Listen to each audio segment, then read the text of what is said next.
Ricardo Román, que es radiólogo y es docente además de la Facultad de Medicina de la Universidad de Buenos Aires, y le vamos a preguntar sobre qué adelantos hay, en este caso, en neuroimágenes. ¿Qué tal? ¿Cómo le va, doctor? Miriam Mariotto y el doctor Donato Spacavento, los saludamos. ¿Qué tal, Miriam? ¿Qué tal, Donato? Bueno, bien. ¿Qué tal? ¿Todo bien? Les agradezco entonces el llamado para participar en el programa. ¿Qué son las neuroimágenes? Bueno, las neuroimágenes, Donato, son una serie... En realidad las neuroimágenes son las imágenes que se pueden obtener actualmente de todo el sistema nervioso central, o sea, del cerebro, de la médula, de todo lo vinculado con el sistema nervioso central. Dentro de las neuroimágenes vamos a tener neuroimágenes de tipo estructural que nos van a mostrar la anatomía del órgano que queremos estudiar, y otras imágenes que son de tipo funcional, o sea que nos van a revelar cuál es la función en ese momento del órgano que estamos estudiando. Para ello existen una serie de procedimientos que actualmente tienden a ser totalmente no cruentos, o sea, procedimientos no invasivos con los que se pueden estudiar todos los elementos del sistema nervioso. ¿Y cuáles son cuál es el método más utilizado actualmente? Bueno, actualmente hay varios métodos y cada método tiene una indicación específica.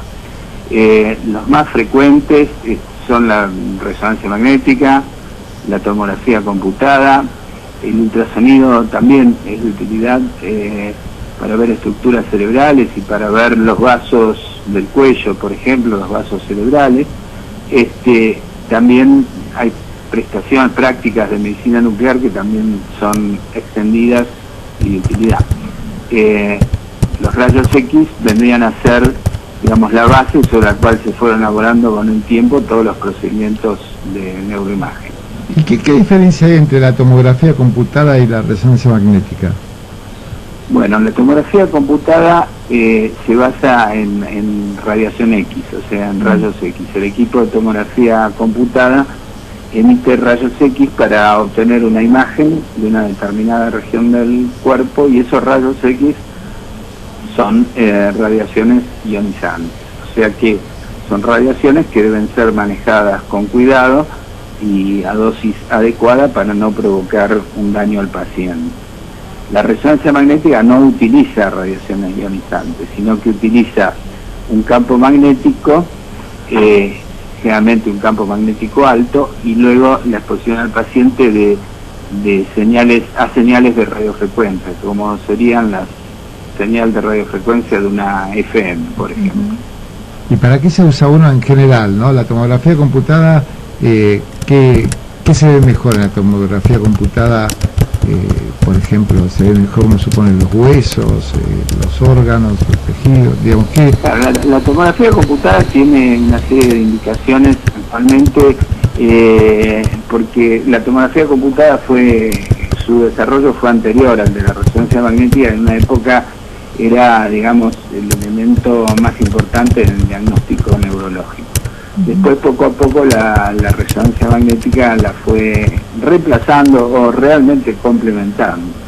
La tomografía computada permite, como vos decías, Donato, ver muy bien todas las estructuras óseas, ¿sí? Se ve perfectamente las estructuras óseas, inclusive mejor que en una resonancia magnética. En cambio, la resonancia magnética, como decíamos, que se basa en la exposición al campo magnético, en realidad lo que necesita es protones de hidrógeno para conseguir una imagen. El hueso tiene poco hidrógeno, por eso la imagen ósea de la resonancia magnética no es tan exacta como la de la tomografía.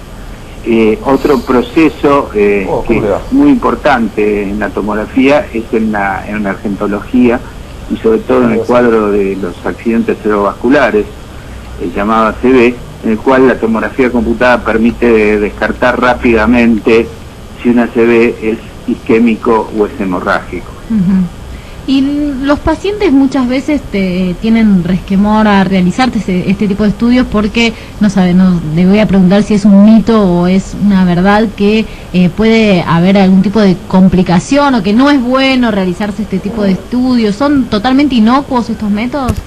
Ningún método de neuroimágenes es totalmente inocuo, Miriam, si no está bien utilizado. O sea, por un lado tiene que haber una buena utilización del método y por otro lado la indicación debe ser la adecuada. La tomografía computada y sobre todo los equipos que se utilizan actualmente, tomografía computada, emiten valores altos de radiación, o sea que la dosis de radiación para el paciente puede llegar a ser alta, por eso es necesario utilizarlos con protocolos de baja dosis para que no aparezcan efectos secundarios. La resonancia magnética también tiene algunas contraindicaciones actualmente, que son contraindicaciones absolutas para realizar un estudio, por ejemplo, en los pacientes que tienen elementos metálicos dentro del cuerpo, que portan un marcapaso, que tienen un neuroestimulador implantado. En esos casos está absolutamente contraindicado. ¿Y cómo hacen con el tema de la claustrofobia? Porque bueno, siempre hubo, ¿no? Con el tema de la claustrofobia, con estos equipos que están a lo mejor mucho tiempo como en una especie de cápsula. Sí, como dice. Sí, en realidad es así, Donato, es como una especie de túnel, pero en mi experiencia la claustrofobia en estos últimos años ha disminuido, el rechazo al estudio de resonancia magnética ha disminuido, se han acortado los imanes, con lo cual el paciente no permanece todo adentro de un túnel y tienen medidas y efectos anticlaustrofóbicos, como puede ser iluminación, música, ventilación, similar, por ejemplo la ventilación es similar a lo de los asientos de los aviones donde sale aire para disminuir la sensación claustrofóbica. En mi experiencia actualmente el rechazo claustrofóbico a un estudio de resonancia magnética en un equipo moderno, con un imán corto o en un equipo abierto no supera el 1 o 2% de los pacientes. Creo que el mayor miedo viene por que te mandan a hacer, por ejemplo, una tomografía computada y uno piensa, ¿qué me están buscando? ¿Pasa eso? ¿No entran los pacientes y empiezan a preguntar qué es lo que se está buscando con este tipo de método de diagnóstico? Sí, el paciente cuando le piden un estudio de alta complejidad, como puede ser una tomografía computada o una resonancia magnética, tiene temor de lo que le están buscando. Claro. Para eso es necesario que el médico que solicita el estudio, por un lado lo contenga, le explique bien de lo que se trata y de la importancia de tener un diagnóstico precoz de la enfermedad, y por otro lado que el lugar donde le hagan estudio también le expliquen cómo es perfectamente, que puede haber el equipo, que no provoca ningún daño, y así disminuye muchísimo el rechazo al estudio, ¿no? Y cuando uno se va a internar en un hospital, por ejemplo, y le dicen que no hay tomógrafo ni resonador, terrible, ¿no? por una cirugía, supongamos, hay hospitales, es increíble, pero hay hospitales en la ciudad, por lo menos en la ciudad que es lo que uno más conoce, que tienen servicio de neurocirugía o cirugía general y no tienen tomógrafo porque no funciona hace un año. Esto, desde el punto de vista del diagnóstico por imágenes, ¿es comprensible o es una irresponsabilidad o es una cosa que no tendría que pasar?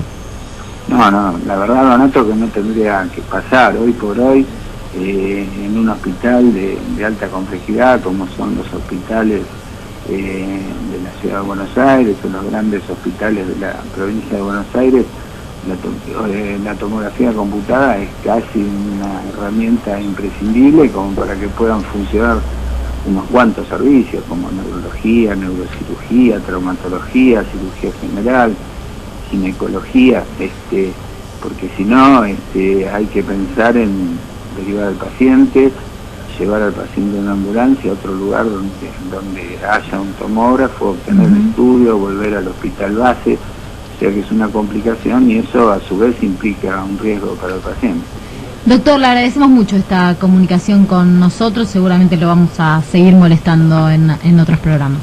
No, por favor, Miriam, ha sido un gusto y bueno, un abrazo para todos. Bueno, Hasta luego, gracias. doctor. Hablábamos con el doctor Ricardo Román, que es médico de la Universidad de Buenos Aires, especialista en neuroimágenes, profesor adjunto de física médica de la Universidad